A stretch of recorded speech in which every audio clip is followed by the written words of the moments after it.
Darboy Geng terkenal karena dangdut. Kuncinya tidak pernah malu. Dangdut dianggap sebagai salah satu musik asli di Indonesia tanpa adanya campuran dari dunia manapun. Bahkan, musik dangdut dianggap sangat merakyat, lantaran disukai dan digemari oleh masyarakat kalangan menengah ke bawah. Namun lewat sebuah karya, para pelaku musik dangdut terus bersemangat untuk menyamaratakan statusnya dengan genre pop, rock, jazz, reggae, dan masih banyak lagi.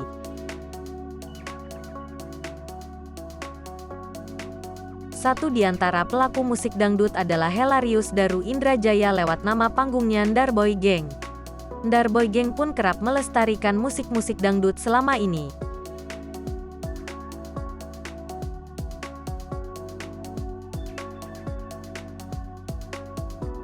Apalagi Daru bertahan lewat karya-karya menggunakan bahasa Jawa.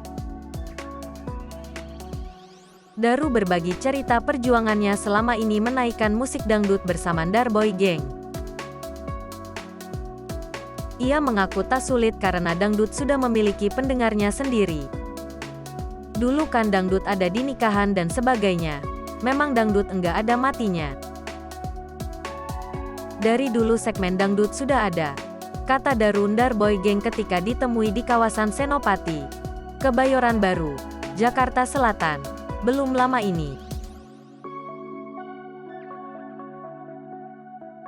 Meski sudah ada pendengarnya, pria asal Bantul, Yogyakarta itu mengaku sampai manggung di sebuah musik komunitas yang diminati para pecinta metal, punk rock, dan hardcore.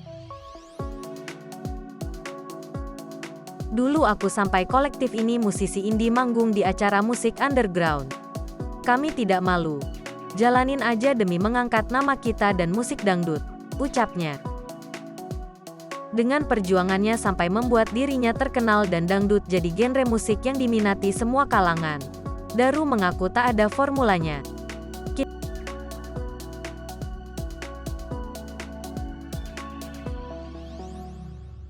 Kita gak label, bener-bener the power of Gusti Allah. Kita promo dan preskon aja gak pernah.